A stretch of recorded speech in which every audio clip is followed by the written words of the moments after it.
Welcome back to another episode of the Buffalo Happy Hour. Mike, what are you doing? I'm ready to drink. Oh, Jesus. Why? I don't know, dude. Just am.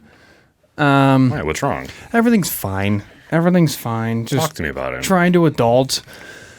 What can But, Daddy help you with? Basically, I just got to put all my emotions into a jar, cap it, then just bury it, and then if the dishes aren't done, I'm burning the house down, you know? Not because it's her fault, but that's what happens. You just let it boil and then be a man. Do you have insurance out on the house at least? Yeah, of course there's homeowner's Good. insurance. Well, then the house burned down by accident. I mean, fire's a covered peril. I don't know if arson is, but I don't. That's what I'm saying. The house burned down by accident. You didn't start anything. Sure. You didn't throw the cigarette in the garbage can full of papers. You mean the cigar? Hell yeah. Goodness. Yeah, I actually have to. So one of my buddies moved back home to Buffalo from a different state. He was way out west for Oh, work. cool. So I'm seeing him tomorrow. You're changing lights, bro. Oh, yeah. Didn't mean to do that, but we're going to roll with it. A little pink today, huh? Well, it's not. I don't even know if it's going to catch it. It's not even. Oh, I'm sure it will. How about that? Nailed it. All right. Continue your story, friend. So I got to see him tomorrow night after work. So I'm fired up for that. That's fun. Yeah. Well, when this episode releases, you're going to be basically getting ready to go down to Maine or go up to Maine. Yeah. Fired up. It's Yeah. going to be a long 10 days.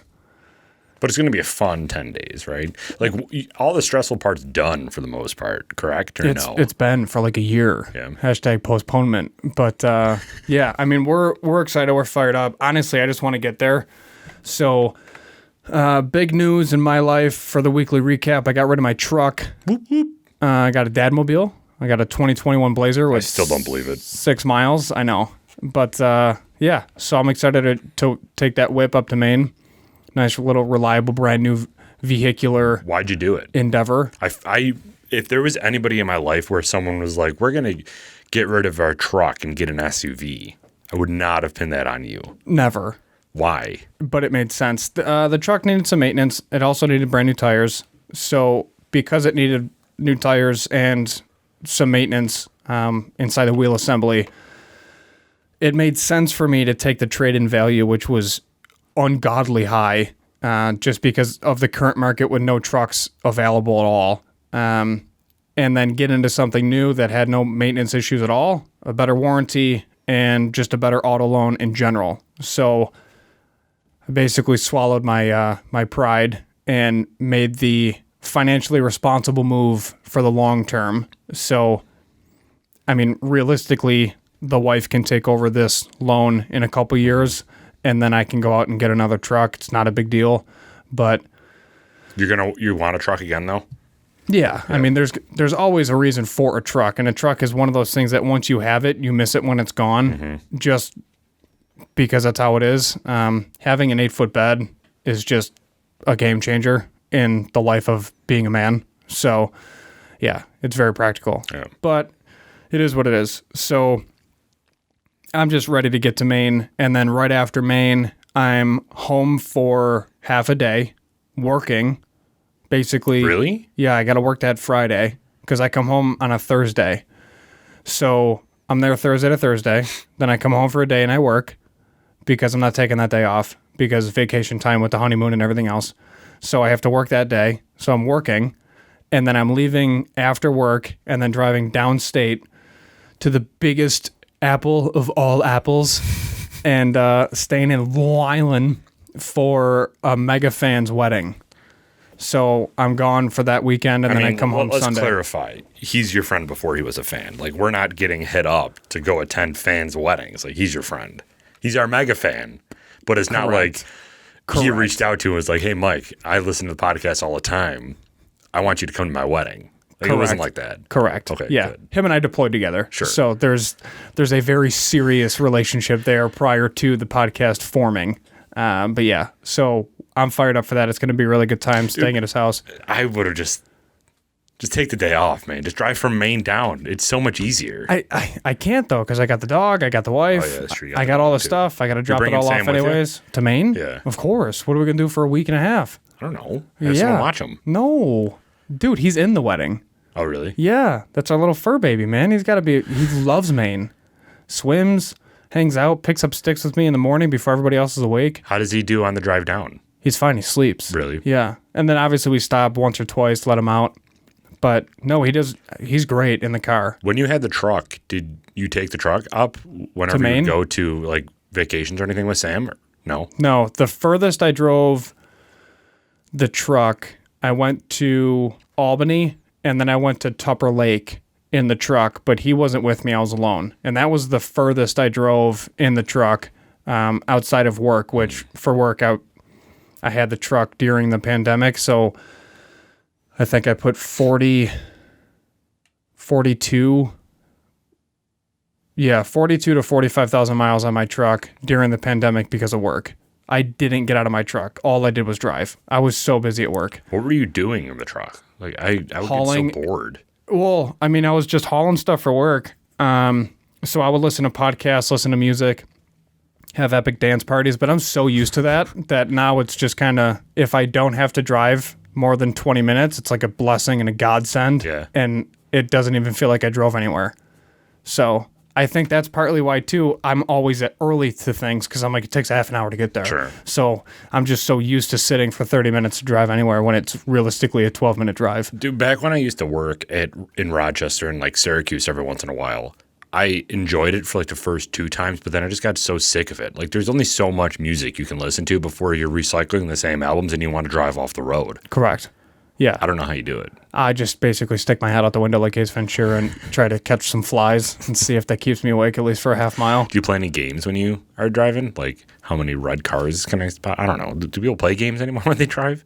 Maybe with their kids, but no. You're a kid. I know. How many mailboxes are from here to Albany? I don't know. I just plan. Like I mentally get lost in my thoughts. Obviously, I'm That's good while cognizant. Yeah, I mean, obviously, I'm cognizant while driving, but I'm basically planning my next move, whether it's financial or in life, or just reaffirming goals that I had, things like that. What are your next moves? Let's get deep today. Oh my goodness. Well, I feel like this podcast is just like we interview small businesses, but then the weekly episodes, I just interview you. Like people know so much about you. what are your goals? No, I asked you What first. the hell you want to do? Huh? I asked you first, man. Move. Go for it. Definitely sell the house, move into the woods somewhere. I don't know. We'll see. I mean, I can tell that this is a stressful topic for you. I'm ready to drink, man. And it's just sitting there staring at me. Realistically, we're still 2-3 years out from selling the house, which is fine. No big deal. Bathroom's going to get done in September, so I'm fired up for that. Once that's done, the resale on the house is going to skyrocket. So it's definitely worth every penny. Mm-hmm. But I had a dead animal on my wall. where? I don't know. Which house? Here. Seriously? Yeah, like 2 days ago. It smelled rancid in my dining room. And it was just like a decomposing rat, I'm assuming. I don't know. We didn't find it. So now it's just in there, just chilling. Well, hold on. How do you know that's what it is? It's a very distinct smell. That animal is very distinct. And it was for like 4 days. Is it gone? Yeah, now it is. How? It just decomposes. That's the life cycle, man. It didn't get rigor and is now in there because of a drunk driving accident. It just died. It takes longer than 4 days to decompose. Depending on what animal you are. If you're a little squirrely squirrel or a rat or a mouse, maybe not. You might want to explore that. I'm not taking out walls to find nothing. So I have a smell. If I start punching holes through walls and I don't find it, I'm going to be pissed. The smell's gone. I'm done. We're good. We're moving anyway. That's See you later. ridiculous. What in the world? I bet you didn't guess that turn, huh? No. Speaking of which, dude, on lunch today, I went onto Zillow because it's probably the worst habit that I have in the history of the universe. And there's lots for sale now, like land. So Where you want to go? everywhere. There's a lot of land available. Some of it's kind of overly priced, but then some of it's not bad at all. Do you think it's because of financial suffering during the pandemic and people are trying to get out from some of their assets? I hope. And they'll sell cheap. Cheap. Depending on what it is. I mean, there's a couple lots, and then there was also just a couple other places that it was like a $400,000 house that was listed, and you looked at it, and it was a complete dump and vacant. And I'm like, how is this house 400 grand? That doesn't make any sense. And then you realize it's sitting on 40 acres. So they're essentially expecting you to just bulldoze the house, keep the land, and then build on it. I don't know. It's nuts. I think what most people don't realize is how expensive it is to build in, first of all, New York, but secondly, to build in general, because if your land is not paid off, you have to roll the remaining balance of your land into your mortgage. So if you build a $400,000 house and you have $300,000 on your land lot remaining, then you have a $700,000 mortgage plus taxes. God bless. On all that land. Well, right. Yeah. Yeah.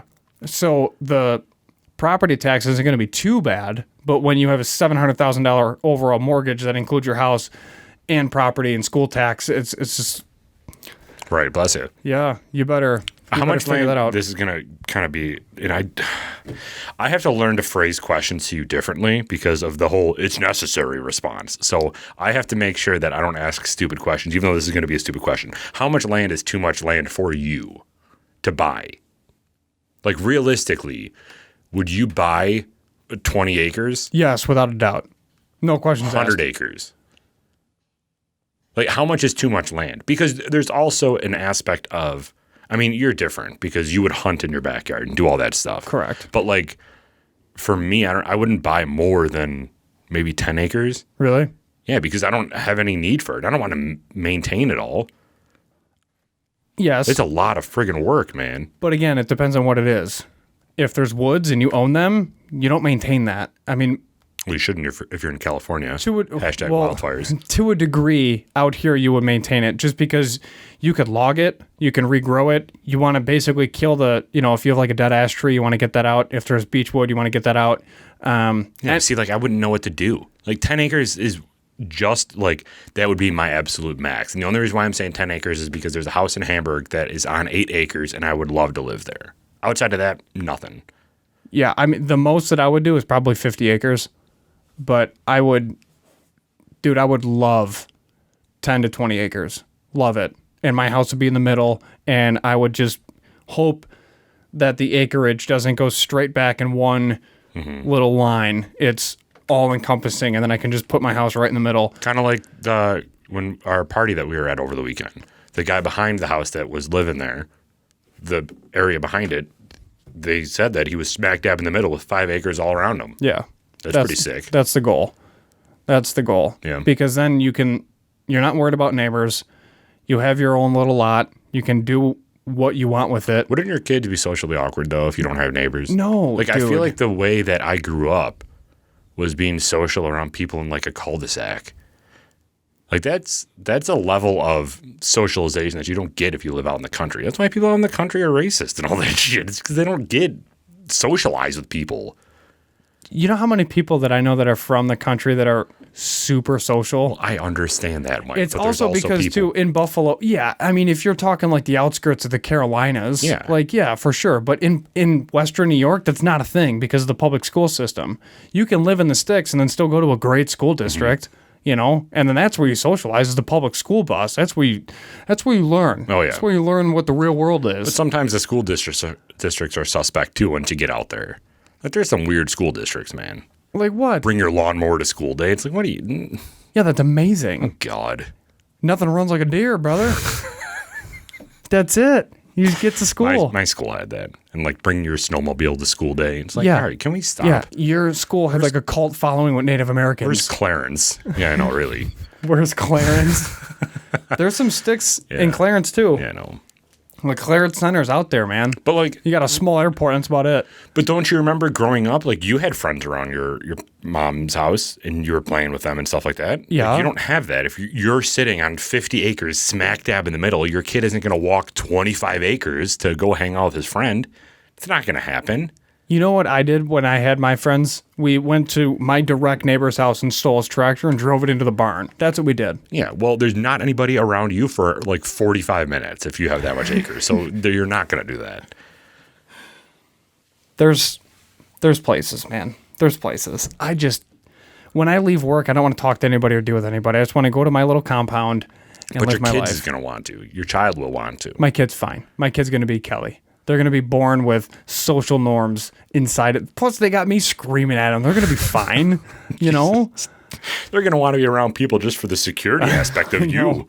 Well, probably, man up, be a man. So 50 acres would be your most? Yeah, I would say 50 acres is my max. But we'll see. I don't know. We'll see. I also have to deal with the wife. She doesn't necessarily want all that craziness. Yeah. What does she want? Like 8-10 acres. Yeah. But in the south towns. Gina wants like village.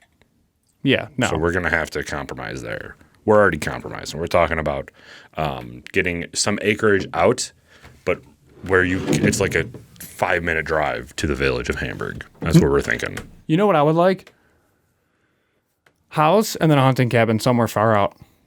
Like, so a house on 75 acres and then a hunting cabin on like 175 acres? Well, that'd be sweet too. But I'm saying like live in like a suburb, but then have a cabin way out, like middle of Franklinville or something. Yeah. Like out that way. Arcade, freedom. Like a hunting cabin or an actual like chill cabin? It would be you can make hunting cabins really nice. I've been in them. Not if you're Ron Swanson, you can't. You're talking too damn much. I don't know how much was on your mind. Oh what my God, I put it in my water glass. God, what do you know? Where's your Nalgene? Put that in there. Congratulations on pronouncing it correctly. Thanks, for dude. Once. Here. Such a nerd. Why does it smell like perfume? Because a woman made it? Yeah. Cheers, bud. Cheers. Honestly, it doesn't smell like perfume, but it does have many floral notes. What is going on? Dude, so hold on. You had a beep. I got a drink. Let me just get the small dash out of the wrong glass. Note, there is no water in my water glass, so just a single malt today. Oh yeah. All right, so I'm supposed to drink this, and the only thing you told me is what? It's French. It's French. Not a lot of peat. It's a single malt. No peat. No peat. It's a single malt. And so single malt just floral? means that it's from malted barley made from one distillery. I'm tracking that. Yeah. Well, now the viewers are, but absolutely. In regards to what you've told me leading up to this episode, because I didn't know what we were drinking. Yeah. Single malt from France. Woman made it. No peat and floral. Those are the only things you told me about it. Okay. It's not a typical whiskey whatsoever. All right, so what were we talking about? So, yeah. Your hunting cabin. Yeah. So, you can have a nice hunting cabin, but I don't think you would. I would at least have, like, plumbing, like indoor plumbing, a bathroom with a shower, and then from there, a stove. So, if you had a hunting cabin, how much around your cabin would you have manicured, like, living area? Like, acre or two max, and then it would be woods. But then how would you get up to there to mow it all the time? Well, all that would be there. You would have a shed with like a rider. But if you're not going out to Franklinville every 3 days in the spring to mow it down. Well, you wouldn't. You would just do it in the season, and then you would spend time up there. It's not a big deal. Yeah. It's all based on vacation time too. But that would be one of the like opening season. You're there for like 5 days. And then you would just periodically go up and take care of it. Would you ever quote live there for a month or two and commute back to work? I know a guy who's actually doing that. He's retiring in Florida, and then when it's like half of spring, all of fall, and I think he's going to do summer too. He's at his hunting cabin in Franklinville, and then in winter he's shooting down to Florida. And then staying in Florida. But that guy's like super outdoorsman, been there the land has been in his family's name for like 3 generations. And then his kids are taking it over after him because he's in his 50s. But yeah, I mean, that's kind of ideal too. Would you ever get in, like with you being kind of more outdoorsy, obviously, than I am, would you ever get into like farming and getting to a point where you're living off of your land? You mean like farm, like a real farm, or do you mean just kind of using your land for certain aspects? No, like farm, like getting cows and pigs and stuff like that. No, I wouldn't do that, but I would 100% plant things. Yeah. And then grow my own tomatoes, potatoes, herbs, and then different spices, vegetables. People think that that's kind of like a feminine thing to do, but I don't think there's anything more manly than growing your own cilantro, you know? I mean, dude, you're self-sufficient. Right. That's an alpha move. Exactly. But people think that it's feminine because they handle all the flowers. Gina just went to go pick up all flowers and plants and stuff today to do the whole front. Yeah. But I'm like, listen, we're going to do like thyme, cilantro, basil, potatoes, jalapenos, basil. like all that stuff. I want to do all that stuff. But I don't want to build it out here because I don't know how long I'll be here for. Well, yeah, there's ways around that. And I got too many deer right now, and I don't have a controlled area to not bring the deer in. I get deer everywhere here. You would have to build an herb and vegetable garden. Exactly, and I don't want to do that here if I'm not staying here. It's not that bad. It's just, to be fair, you would need lumber. Yeah, so God bless. So it's going to be about $17,566 by the time that I'm done with it. Correct. You might as well just buy cameras. Yeah, or a new car or something. Right. But yeah, Yeah. so you wouldn't go that far? You wouldn't have like animals and stuff? No. That's too much work. I've always wanted a horse, but that's different. That's for like pleasure, not like raising cattle, going out there with a sheepdog, Yeah. Like, no, I'm not doing that. I'm not going to go churn my own butter. I'm not going to wake up with the sun and then complain about You the do harvest. now.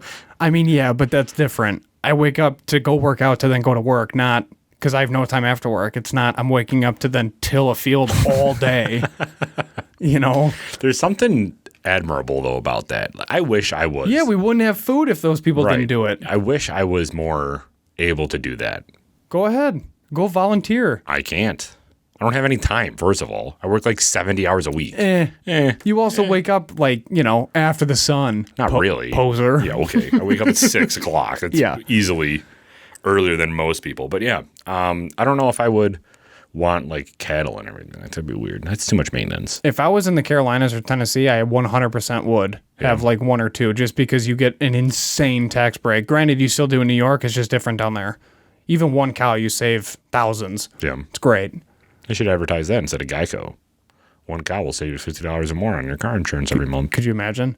You know what's interesting is Geico's territory is primarily the Northeast. Like everybody in New Jersey has Geico. Oh, really? Yeah, it's nuts. But they get the best rates. That's where they're at. So Yeah. we'll see. Got a little Geico talking to you. I'm interested. When's the last time you quoted your homeowner's insurance to see if you can save money? Never. Do they don't they recommend you do that like every couple of years? I think they do that for car insurance too. Like you should really be shopping all the time, but there's something about being with a company for so long that you just kind of hope that they're treating you right and giving you the best rates. Well, I just recently shopped homeowners and I could have saved like $600. Really? So, But no big would deal. you really have like saved that much? Yeah. Yeah. What do you mean? You would have just spent it elsewhere. No. God, yeah. No. You would have. Not Obviously. me. I already spent the money that I could be saving. I know, seriously. I'm way too frugal for all that. It's fine. That's why we work well together. Yeah. Well, I've been quoting my car insurance and my when I used to have the bike, I was doing that a lot because I was switching vehicles all the time. So it was just like, hey, what do you got for here? And then I'd reach out to Allstate or something and be like, hey, what you got here? But I'm not actively like, hey, it's been 3 years. What about this address? Does this still make sense? I Right. don't do that. I gotcha. Yeah. I don't know, man. The next, I would say 3 years are going to be pivotal in life. So we'll just keep grinding. Hell yeah. Hopefully we get like 3 more subs in that time frame. Probably not. I made a goal by the end of April to hit 300 subscribers, and it's the end of May, and we still haven't. So people clearly hate us. Well, it's June 1st, and no. we're 5 away. Exactly. It's fine. So nailed it. Well, we were 5 away by the time this airs. Who knows what's going to happen? 7 away. Yeah, probably.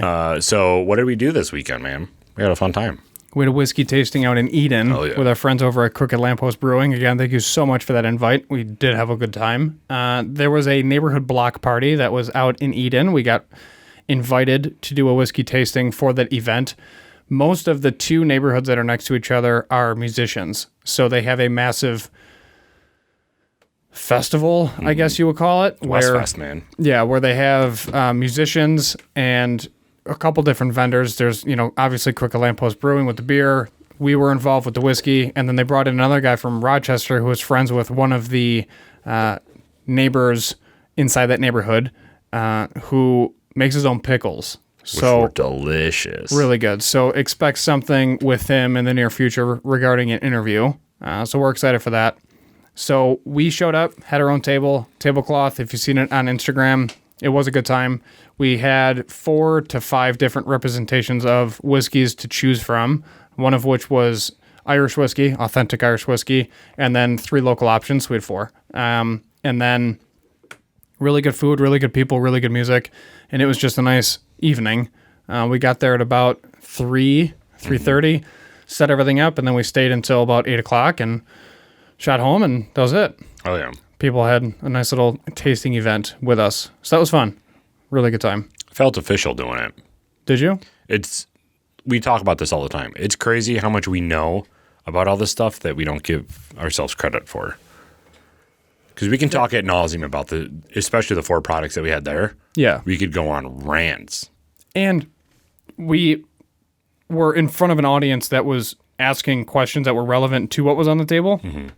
And I think that changed the dynamic too, because it was just another way for us to showcase that off the top of our head, we did know everything that they wanted to know, basically, which was kind of strange because sometimes you get asked questions and then you hesitate, like, oh, what's the answer to that? But They were asking questions that were, on average, slightly more difficult questions if you didn't know anything about the industry. And we were able to, off the top of our head, because we work with all the people and then our own research with this R&D every week to answer the questions for them on the spot. And then just their faces were like, how the hell did you know that? It's like, wouldn't you like to know? Yeah. I studied it from Kentucky Stave and Thief Society. I got a book. It's just crazy. Got a book for you to read. Yeah, I have literature for you to read. But yeah, no, it was a good time. I'm excited. That was the second one we've ever done. The first one was up in Wilson, New York. So if anybody wants us to do any kind of tasting, reach out to us and then we can see if it fits. We do have a busy schedule and we definitely do not want to drive all over God's creation. However, it is a great way for us to showcase local spirits and then provide you guys kind of a custom experience in regards to tasting to see what you like and what you don't like. Yeah. Again, you're not going to hurt our feelings, but yeah. And then just so you know, if we do that and we do show up, no, we cannot sell you the bottle. That's super illegal. So stop asking and go to a liquor store and buy it there, or go to the distillery itself and directly support them and buy a bottle there. Yeah. So we can really tailor what whiskey we bring to your event. If you wanted us to do like the differences. So part of our Stave and Thief certification was to be able to build a flight and to talk to people about the differences between each whiskey. So you can do it between the single brand, like 3-Chord is a huge friend of ours, and we could do a 3-Chord tasting where we have their blended bourbon, their Amplify Rye, Strange Collaboration, whiskey, like we can bring everything that they have and talk to you about the differences between each bottle. Or we can do like a classification difference where we bring Scotch, we bring French whiskey, we bring bourbon, we bring rye. We can do really whatever you guys want us to do. And this is something that we've been talking about that we want to put out there, is that this is something that Mike and I want to do for people if they want to have us, because it's something that we're super passionate about. We know that whiskey is getting more popular as time goes on for some reason.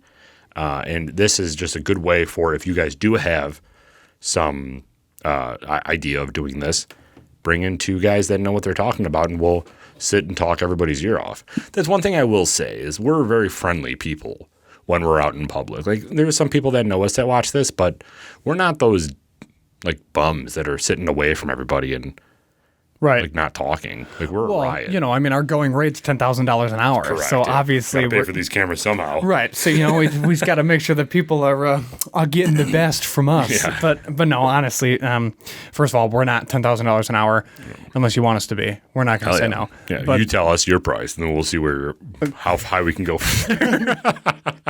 75 cents an hour, which we'll talk about it. Yeah. So typically it's 25 cents. So but yeah, we basically just want to make sure that everybody's happy, content, and drunk safely. So we're here for you guys. That's all we got. Yeah, we know how to do it now since we've done a couple. That's right. Oh yeah, that's right. So talking about the different types of whiskeys, we got an interesting one here today, friend. What is this, dude? Because it's not what I expected by any means. Right. When I bought this, I was like, ooh. When I tried it for the first time, and as I'm continuing drinking this, I'm like, this is good. It has a good flavor to it, but I'm not sure I would buy another bottle of it. Agreed. This is something that you have in your bar as a discussion point. You can pour somebody a small pour when they ask for it, and then it goes back on the shelf. I don't know if I would ever buy this again. So for everybody listening, Bren whiskey is a French single malt. And when you get into the classifications of different whiskeys, the term single malt means that it is made from malted barley and it's distilled at one single distillery. So when you get blended malts, that doesn't mean multiple types of malt. It means that it's from different distilleries. So the term single malt itself is not specific to Scotland or Scotch. You have French single malts, you have Japanese single malts, you have American single malts. All these different types of whiskey throughout the world can be called single malt as long as they're made in one distillery with malted barley. So this one in particular is Bren, and we can get into it about the history. So this retails for $54.99, and I picked this up at Addie's Wine and Spirits. So when we went to Addie's, whenever I go there, I don't go there as much. I go there a good amount of times because I can't go there every day or else I'll buy a new whiskey every day. Every time I go, I allow myself to buy one whiskey. So I can't go like every day or else I'll be broke. I mean, I'm basically broke now, but I can't go there every day. Right. Last time I was there, I got Arbalure, which we talked about during the Speyside section. And when I was there, I knew I wanted to pick up a Speyside, and I saw this, and I'm like, I've never tried French single malt, and I want to break away from the traditional Scotch, bourbon, whiskey, Irish whiskey. I wanted to break away from that for a little bit because there's so much the rest of the world has to offer that I would never get. Like, I don't know if I would buy or order a dram of this at the bar, Correct. Like, if we go to a bar and this is on there, I wouldn't select that. So, which is kind of opposite. Like, I would think that you would want to buy a $9 shot rather than a $59 bottle, but whatever, who cares? So anyway, it came in a box, which is my big thing when I look at new whiskeys, is because if I am going to shell out some money, I want something to remember it by, and this has a box. So anyway, last time I was at Addie's, I was like, you know what, I want to pick this up next time, and I did. So company background, this is made of 100% unique organic seed to spirit whiskey. So they basically are priding themselves on not a farm distillery, but that same process where they're growing everything right outside of the distillery, bringing it in and making it with that. So Bren is crafted at a third-generation farm distillery located in Cognac, France, which has been producing eau de vie since the 1920s. Yeah, nailed it. I took French from like 8th to 11th grade, so I'm basically going to nail all these pronunciations. Don't worry. So our whiskey begins in the field of Cognac with its famous mineral-rich soils and mild microclimate. Every ingredient is sourced locally, 100% organic, and non-GMO. Bren is fully certified organic by both the EU and the USDA standards. Two types of heirloom barley grown on the estate are the starting point for Bren. After malting, a proprietary strain of yeast that has been in the distiller's family for generations is added for fermentation, creating a beautifully floral mash. That yeast is also the same yeast that they're using in Cognac in France as well. So Cognac, if you didn't know, is a region of France. It's not just brandy. That's why they call it Cognac, is because it's made in the Cognac region of France. The more you know. All right, so founded by former ballerina turned whiskey entrepreneur Alison Park, Bren was started with Alison's small life savings and a big dream to show terroir, a sense of place in the smell and taste, is possible when making great single malt whiskey. Bren is made in the countryside of French region of Cognac. She created Bren from seed to spirit with a third-generation cognac maker at the family farm distillery in the heart of Cognac, France. First released in New York City in 2012, which is interesting. It wasn't released in France at first. It was released in New York City at first. The award-winning whiskey embodies the elegant nature of its French terroir and brings a completely new style of French single malt whiskey to the rapidly emerging world whiskey segment. Alison self-distributed the first bottles of Bren via a city bike, so Citibank, the bikes that you ride around, like you can rent the bikes in New York City. Yeah. Yeah, she first distributed that by a city bike in Manhattan. So she was riding around with boxes of Bren in like the little basket, delivering it to different liquor stores and asking them to sell it. Interesting. Yeah, so placing the product on the shelves of the city's top establishments and retailers.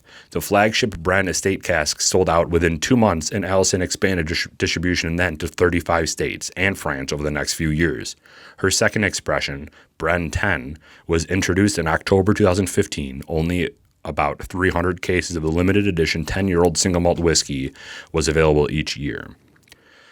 So on the March 8th of 2017, International Women's Day, Allison signed a partnership deal to align the brand with the distributor group across all the country. Today, Brent is sold in all major markets and in top bars around the world. The name Brent is the French term for brin, which refers to young sprouting barley. The inviting blue color of the label is the color of the doors at the original place that they now distill in. So that's kind of where that color came from. And honestly, this is a very attractive looking bottle. It is. And I respect the grind that was conducted. Hell yeah. So I talked about the proprietary yeast strain they use in single malt whiskey is the same yeast used in created cognac. And the water used is sourced locally from Charente River. This is then twice distilled in an Alembic Charente still, creating a fruit-forward new make spirit that pairs perfectly with the floral notes of the starting mash. So they're not using a traditional pot still or column still to distill this. It's a completely different process, which again is very interesting. And they're just like, you know what? I don't care what we know about whiskey. As long as it has water and some sort of cereal grain in it, we're doing it. That's basically what they said. Quite a departure from the new make created on pot stills, the classic choice for traditional single malts. So Brent is the world's first single malt aged exclusively in both French Limousin oak barrels and cognac casks. So this isn't aged in oak. This isn't aged in American oak barrels at all. This is just strictly French Limousin oak barrels and cognac casks. I wonder how they got the tasting profile they did. Yeah. Because it's got to be from the wine. It tastes different, man. Yeah, it's got to be from the cognac, and it's got to be from the barrel. Because, I mean, this is made with two different types of barley. And it's just still twice, but did you say how long it's aged for? No, it didn't say. Okay. I don't think so, at least. Actually, I want to say 3 years, 3 to 5 years. I don't know if these places, like, you know, Irish whiskey and Scotch has to be aged for 3 years in their country. I don't know if that's the same for like these other places. The wannabes, Yeah. like the French. Yeah, like the French, like there's an Indian single malt out there too that I really do want to try. But yeah, so it's very interesting. It has a completely different taste than I thought it was going to. No kidding. I thought that this was going to be your traditional, like, Irish whiskey. Well, let's rate this thing. Let's do it. How much time are we in? 30? 38. Did you hit it twice? There it is. Yes.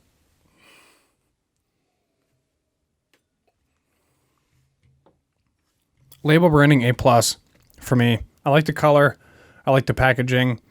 The packaging automatically boops it up to up to an A, and then it has a actual cork as well. So for me, that gives it the plus, and then just the overall color scheme and packaging of it. It is pretty. It's nice. It is. They did a good job. I like this color. I like the blue, and I like the gold in the blue, and how that gold kind of matches the color of the whiskey. Mm-hmm. It's very consistent from bottle to box. Mm-hmm. And yeah, it's beautiful. And it's got a fleur-de-lis on the front, which is cool too. Like the New Orleans Saints. I'm pretty sure the New Orleans Saints were the first people to get a bottle of this. I'm just kidding. Don't look that up. All right. So A, you're saying? A+. A+. I agree. Nose. What do you... all right. So, Jesus. Nose, I'm getting floral notes. Don't ask me which one specifically, because couldn't tell you, but something floral. You know what I'm getting?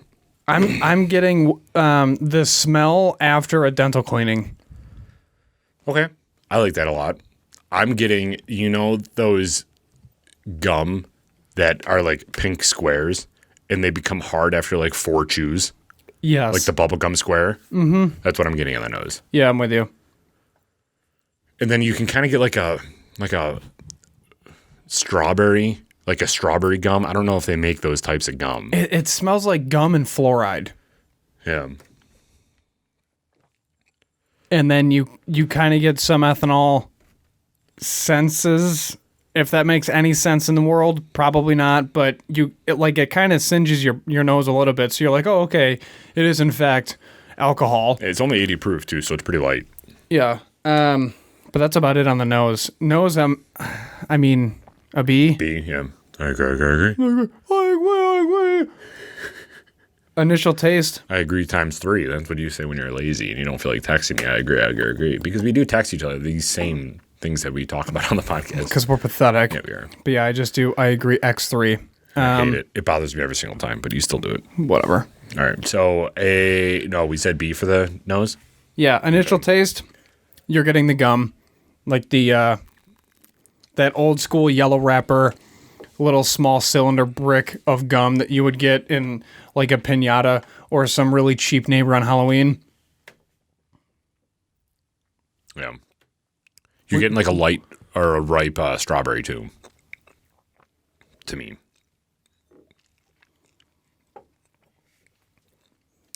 This is so interesting. In a sense, I can see where you're going with that, yeah. I actually had strawberries in my yogurt parfait today on lunch, and it was parfait. All right. Well, anyway. So, what are you giving this for a rating? B again? B. Yeah. Okay. I wouldn't go any higher than a B. All right. Ending note. Nothing? Not really, no. You get the aftertaste of gum and fluoride. And then it dissipates. There's a very, very, very small burn. It's an extremely high hug. Sits in the back of your throat. The burn, the hug sits where you look to see if you have strep throat. Mm-hmm. Like that section of your mouth. How often do you look to see if you have strep throat? Only when it really hurts to swallow. See if I got those white dots in the top of my mouth, and I'm like, Mom! So you do get kind of like an oil content just because there is oils in this, but it's not anything that lingers. Nothing travels to your sinus cavity. It's just a very straightforward dissipation, and nothing follows, really. I'm getting a creamy banana. I'm not getting that at all. Nope. Like not a ripe banana. Like one of them when it's really green still. Like have you ever had an unripe banana before where it's kind of like that weird texture and also like it's not that banana, like that punch you in the face banana flavor? Yeah. No. Yeah. That's what I'm getting on the back end of this. I'm not getting that. I'm not getting banana pudding. I'm not getting any kind of banana puddings, tastings, nothing. No resemblance of banana.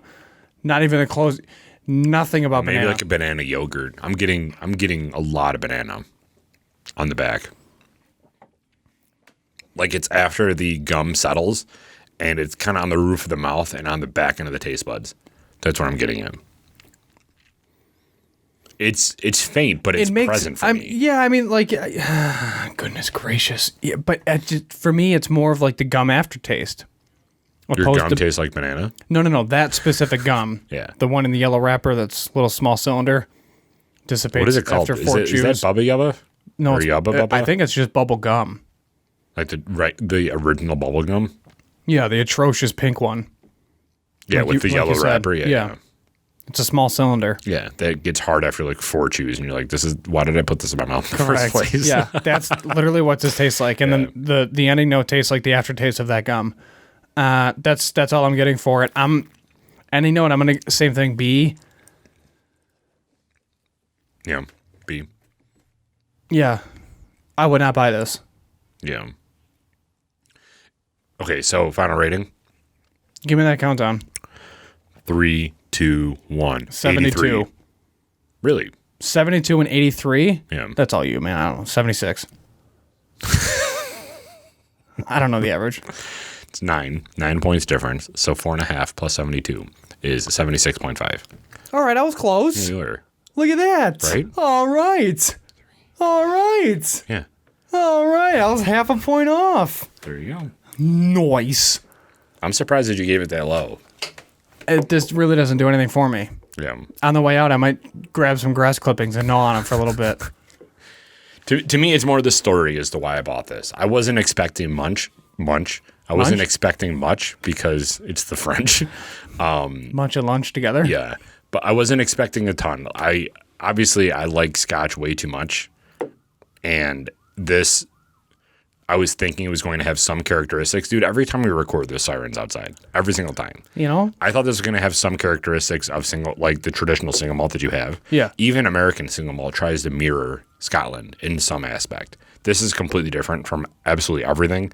I think going back to your point earlier, specifically around how they got these flavors, comes from the distilling process as well, and how different that is from traditional pot stills or column still distillation. But it's more of the story, and it's more of the experience for me to figure out what other countries feel their whiskey tastes like. And if anyone in the comments below has had other French single malts, I don't even know how many there are out there. But let me know if this is a good representation of French single malts in general, or if there's something else to try. Because I do like finding out what other countries have to offer. I'm with you. But yeah, this is a whiskey that we tried. I'm happy that we tried it, but I would not buy it again. I agree. I agree. It's going to be at this level for the foreseeable future. No worries, man. It is what it is. Oh, yeah. It'll go on probably out here, actually. Yeah, throw it up on the shelf. Oh, yeah. Hell yeah. All right. Well, what else, Mike? What else you got going on? You got to go home soon? Yeah, I got another wedding conference and preparations. So this time it's for the rehearsal, not for the wedding itself. So That's fun. it's going to be busy, dude. You got plans? So you're all set. You're good to go. You and the fiance going to be chilling. Yeah, we're going up to Boston first. You better take a sip of that. This isn't going to waste. You got to finish it. Oh, I'll finish it. Yeah. Somehow. We're going up to Boston first. Going to explore the surrounding areas. That's kind of where our favorite place is. And it's going to be cool because hopefully the Bruins are still playing. Because right now they're still in the playoffs. God. Which is sick. Did you see the meme about the Maple Leafs mask? Like the COVID mask? That's branded Maple Leafs. They're like, we're pulling it off the shelves because of a choking hazard, and they're defenseless. So they're no longer supplying Maple Leaf masks. I'm like, damn, people are harsh. Dude, they were up 3-1 in the whole series. And Montreal won 3 straight and won it. It's so depressing. They're such, like, it's so bad because It's Toronto itself, yeah. they're a very good team. Right. And they got some crazy good players on their team, but they just can't close. This is like, what, the 5th year in a row that they've choked in the first round of the playoffs? It's heartbreaking. As a fan, as such a big fan I am of Boston, I couldn't even imagine going through that. You make it to the playoffs every year and you lose. You choke. And your fans expect that at this point. I mean, it's, to be fair, it's basically what the Bills did for 4 straight years too. Yeah. But I mean, we weren't alive for that, so. Correct. Well, we were, but at least they made it to the big stage. Like, Toronto couldn't even get it past the first round of the playoffs. They choke in Game 7. They put their fans through all of this and then choke in Game 7. Right. It's the worst. Yeah. It's pretty sad. Hopefully they get it together. I don't even know what they can do. Get a better goalie? I have no idea. But the Bruins are killing it. We lost our last game, but we're tied 1-1 with the series with the Islanders. It's a good series so far. Interesting. Oh, she's leaving. Jesus, why is that? Oh, you didn't close the door when you came in. No. You didn't close the door. You didn't close the door. I didn't go anywhere. Doesn't matter. Most people already signed off. That's true. I basically did. 15 minutes ago, I signed off. I'm like, what can I talk about now? My heart rate's so low. I feel like Fitbits are very wrong. Fitbits are a joke, dude. I got one for free through work. It was a disaster. They're like, you only took like 2,000 steps, and then I got a different one, and they're like, you've surpassed 13,400 steps. I'm like, how was the first one not calibrated? Doesn't even make sense. Well, from what I've read, is Fitbits are the most accurate because they're made to be fitness counters. You got to get that Whoop strap, dude. I want one bad. Also, no free shout-outs. # not a sponsor. But Please be a sponsor us, sponsor. please. That'd We be need cool. something. That'd be cool. Maybe. I would like a Whoop strap. What color would you get? Just so you can call it that all the time. Whoop. Yeah. There it is. Got my Whoop strap. Got a Whoop strap on. I don't know what color. I don't even know there were color options. They got everything, bro. I'm not really into those. No? Like the heart rate monitors, the old school ones you had to wear around your chest. It was like a pacemaker God. that was outside of your body. It's just intense. I don't want all that. But do people, actually do that for fun? Yeah, like triathletes, like wear it around their chest and then they go run. And they got this thing like bouncing in their sternum. I'm like, why would you ever want that? That's super obnoxious. Well, this isn't obnoxious, and at least it serves a dual purpose of telling me the time. Right. But Yeah, I it's don't just know. staring at me in the face, and it's like 65 beats per minute. Like 65? I'm a pro athlete at this point. Apparently, you got a resting heart rate of a marathon runner. I looked at my sleep thing the other night, and it was at like 45. It wasn't that low. I would probably be dead if it was that low. Yeah, I'm going to start calling you Bruce Lee. Right? Every single time I look at that, it's Rip. just like super low. Right. He's fine. Well, now he is. He's not feeling any pain. Really? Well, yeah, he's dead. Good. Oh, my God. Bruce Lee died? Yeah. When? He died like forever ago. Bruce Lee? Yeah. I think you're talking about someone else. I don't know that he died. That's super sad. Yeah, dude, he died in 1973. Oh, nailed it. What? Yeah, he was meditating and his heart rate got so low he died. How come I did not know this? Dude, he was born in like 1940. So he was only 33 when he died? Yeah, he was a stud. I know. That's why I thought that he was still alive. No, Bruce Oh, Lee that's why I died- knew him by his real name, Lee John Pham. Just kidding. I had no idea what that was. Yeah, he meditated and he decreased his heart rate so much he died. He entered his chi. See, now I'm seeing right here. In a freak accident, Lee was shot on set during filming when a prop gun that wasn't meant to be loaded fired a round into his abdomen. What? We clearly do not know who Bruce Lee is. No way. Dude, if that's true, I went 28 years thinking he died from meditating. Now the comments are going to blow up. Be like, Mike, you're an idiot. Again, everybody tuned out. No way. No way was that his... Died from what?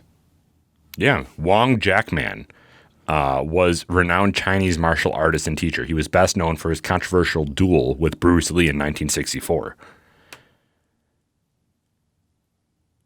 I don't know. Now I'm reading something else. Well, I mean, you can't really trust Wikipedia, but that's where I'm going from my information. Some people are saying that he was poisoned. 32. Come on. The truth about the Cerebral legend's edema. demise. Cerebral edema. Edema. I don't know. What is that? I don't know. They were able to reduce the swelling through administration of mannitol. The headache and cerebral edema that occurred in his first collapse were later repeated on the day of his death. He had seizures the day he died. Okay. Excess fluid in the brain. Brief hospital stay, he felt better. But then he died.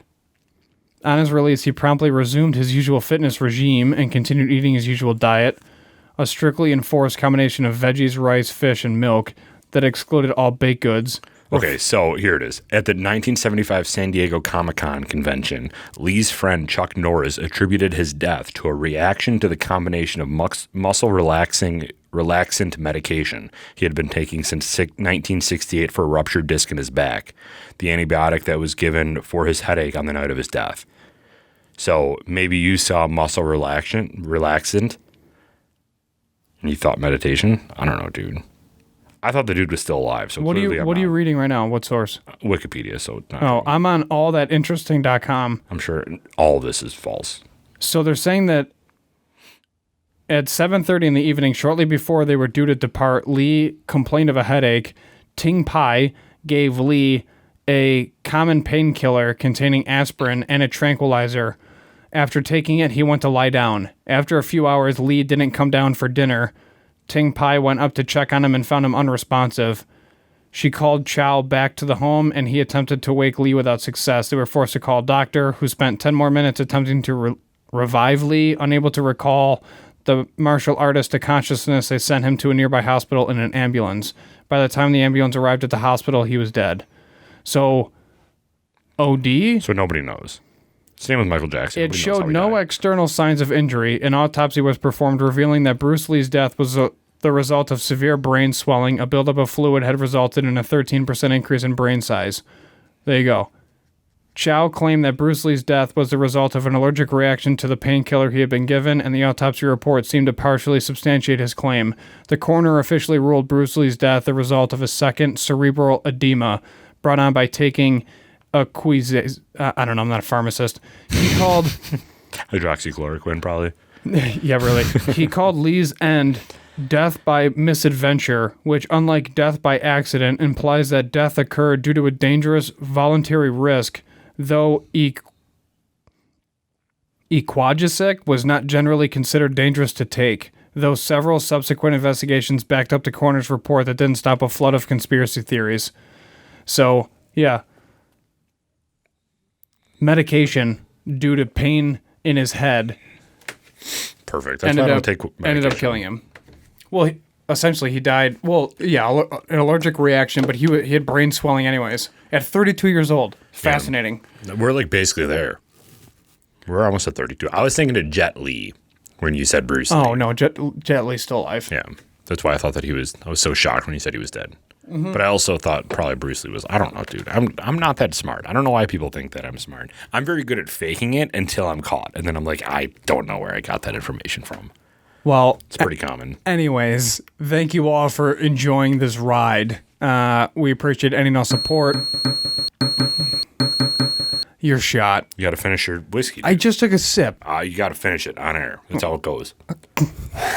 Everyone knows the rules. Hashtag not a sponsor. And if you want to become a sponsor, that'd be weird. Or a whiskey tasting? We can have them on. One sip, everyone knows the rules if you want. Anyways, Buffalo Happy Hour 12 on Instagram, Buffalo Happy Hour on Facebook, Buffalo Happy Hour on YouTube. We appreciate any and all support. Please subscribe if you are not. I think the latest statistics and analytics are showing like 7,900% of you are not subscribed, so we definitely need you to. Pretty sure that's accurate. And we will be back next week for another ridiculous episode where we go off the rails.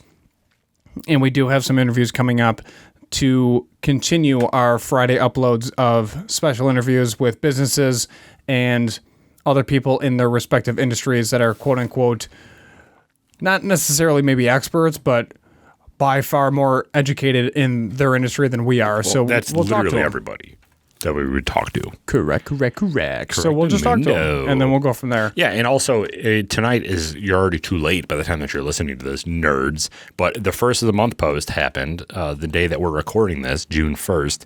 So if you are looking to make suggestions, first of all, you can do it at any time. It doesn't have to be the first of the month. Just shoot us a message. We just do the first of the month post to encourage it because we like to do what the people want us to do, you know. But you can do it at any time, and if you don't want to do it at any time and you want to wait for the first of the month post, then guess what? Wait to the next first of the month post, July 1st. I'll probably forget to do it then, though. No worries. All right. We're out here. Chug this. Cheers. Let's get it over with. Bubble gum. Good night, everybody. 2 tests for the boys. Please remember to drink responsibly, not like we just did. Be a good person. And Michael. Do not litter. We're out.